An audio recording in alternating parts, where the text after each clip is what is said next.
BJP ಸೇರ್ಪಡೆ ಬಗ್ಗೆ DK Shivakumar ಹೇಳಿದ್ದೇನು? ಯಾಕಂದ್ರೆ ಡಿಕೆ ಶಿವಕುಮಾರ್ ಬಿಜೆಪಿಗೆ ಸೇರ್ಪಡೆ ಆಗ್ತಾರೆ ಅನ್ನೋದು ಒಂದು ಮಾತಿತ್ತು. ಹಾಗಾದ್ರೆ ಅದು ಪಕ್ಕನಾ?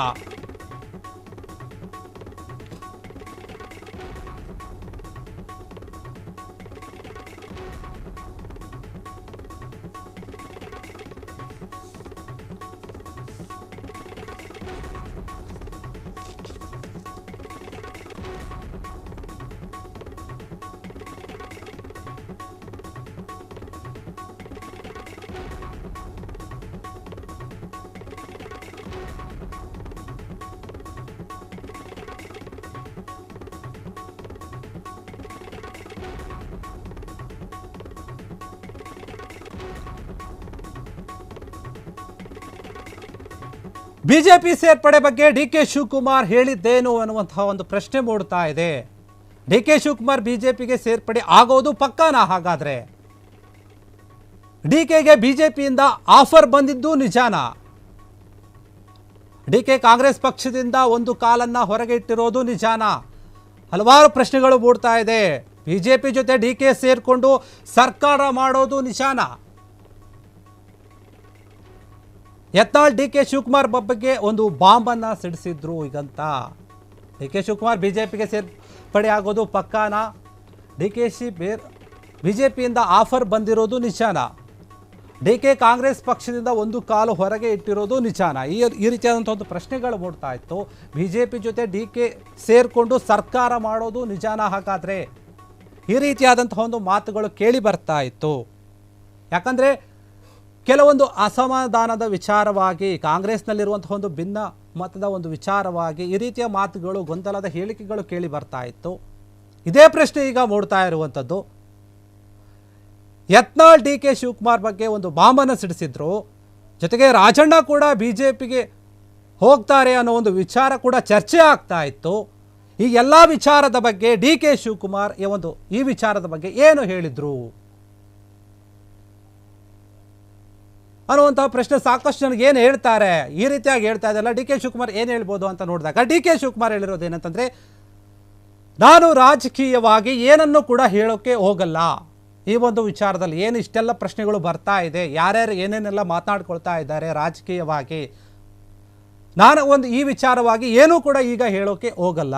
ರಾಜಕೀಯವಾಗಿ ಯಾವುದೇ ರೀತಿಯಾದಂಥ ಒಂದು ಹೇಳಿಕೆಗಳನ್ನು ನೀಡಲ್ಲ. ಸಮಯ ಬಂದಾಗ ಎಲ್ಲವೂ ಕೂಡ ಅರ್ಥ ಆಗ್ತಾ ಹೋಗುತ್ತೆ. ಈ ರೀತಿಯಾಗಿ ಮಾರ್ಮಿಕವಾಗಿ ಹೇಳಿಕೆಯನ್ನು ಕೊಟ್ಟಿದ್ದಾರೆ ಡಿಕೆ ಶಿವಕುಮಾರ್ ಅವರು. ಬಿಜೆಪಿ ಸೇರ್ಪಡೆಯ ಬಗ್ಗೆ ಡಿಕೆ ಶಿವಕುಮಾರ್ ಹೇಳಿರುವಂಥದ್ದು. ಹೀಗಾಗಿ ಅವರು ಆ ಕಡೆನೂ ಇಲ್ಲ ಉತ್ತರ, ಈ ಕಡೆನೂ ಇಲ್ಲ ಅನ್ನೋ ರೀತಿಯಲ್ಲಿ ಮಾರ್ಮಿಕವಾಗಿ ಉತ್ತರವನ್ನು ಕೊಟ್ಟಿರುವಂಥದ್ದು. ಯಾಕಂದರೆ ಡಿಕೆ ಶಿವಕುಮಾರ್ ಅವರು ಕಾಂಗ್ರೆಸ್ನಲ್ಲಿ ಈಗ ಉಪಮುಖ್ಯಮಂತ್ರಿ ಆಗಿರುವಂತಹ ವ್ಯಕ್ತಿ. ಅದರ ಜೊತೆಗೆ ಕೆಲವೊಂದು ಇಲಾಖೆಗಳು ಕೂಡ ಅವರ ಜೊತೆ ಇರುವಂಥದ್ದು, ಕೊಟ್ಟಿರುವಂಥದ್ದು ಅವರಿಗೆ. ಅಂತಹ ವ್ಯಕ್ತಿ ಕಾಂಗ್ರೆಸ್ಸನ್ನು ಬಿಟ್ಟು ಬಿಜೆಪಿಗೆ ಸೇರಿ ಬಿಜೆಪಿಯ ಜೊತೆ ಸೇರಿಕೊಂಡು ಅಲ್ಲಿ ಒಂದು ಸರ್ಕಾರವನ್ನು ಮಾಡ್ತಾರೆ ಅವರು ಅನ್ನುವಂಥ ಮಾತು ಕೇಳಿ ಬರ್ತಾ ಇತ್ತು. ಅದು ನಿಜಾನೋ ಸುಳ್ಳು ಅಂತ ಗೊತ್ತಿಲ್ಲ. ಈ ರೀತಿಯ ಮಾತುಗಳು ರಾಜಕೀಯ ವಲಯದಲ್ಲಿ ಓಡಾಡ್ತಾ ಇತ್ತು. ಅದಕ್ಕೆಲ್ಲ ಉತ್ತರ ಅನ್ನೋ ಥರ ಡಿಕೆ ಶಿವಕುಮಾರ್ ಹೇಳಿರುವಂಥದ್ದು 4 ಮಾತುಗಳು. ನಾನು ರಾಜಕೀಯವಾಗಿ ಏನನ್ನೂ ಹೇಳೋಕ್ಕೆ ಹೋಗಲ್ಲ. ಸಮಯ ಬಂದಾಗ ನಿಮಗೆ ಎಲ್ಲನೂ ಅರ್ಥ ಆಗ್ತಾ ಹೋಗುತ್ತೆ, ಗೊತ್ತಾಗ್ತಾ ಹೋಗುತ್ತೆ.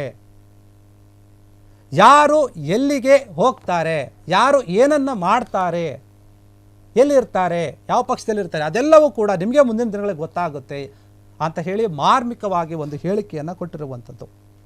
ಬಿ ಜೆ ಪಿ ಪಕ್ಷದಲ್ಲಾಗಿರಲಿ, ಕಾಂಗ್ರೆಸ್ ಪಕ್ಷದಲ್ಲಾಗಿರಲಿ, ಯಾರು ಏನೇ ಮಾತಾಡಿಕೊಂಡ್ರೂ ಸಹ ಅವರ ಕುರಿತಾದಂತಹ ಒಂದು ವಿಷಯಗಳ ಬಗ್ಗೆ ಸ್ಪಷ್ಟನೆ ಸಿಗೋದು ಅವರೇ ಒಂದು ಉತ್ತರವನ್ನು ಕೊಟ್ಟಾಗ ಮಾತ್ರ. ಯಾಕಂದರೆ ಹೋಗ್ತಾರೋ ಇಲ್ವೋ ಅನ್ನೋದು ಯಾರಿಗೂ ಅದ್ರ ಬಗ್ಗೆ ಸ್ಪಷ್ಟತೆ ಇಲ್ಲ. ಸುಮ್ಮನೆ ಎಲ್ಲ ಊಹಾಪೋಹದ ಮಾತುಗಳೇ. ಯತ್ನಾಳ್ ಡಿಕೆ ಶಿವಕುಮಾರ್ ಬಗ್ಗೆ ಈ ಥರ ಬಾಂಬ್ ಸಿಡಿಸಿದ್ರೂ ಕೂಡ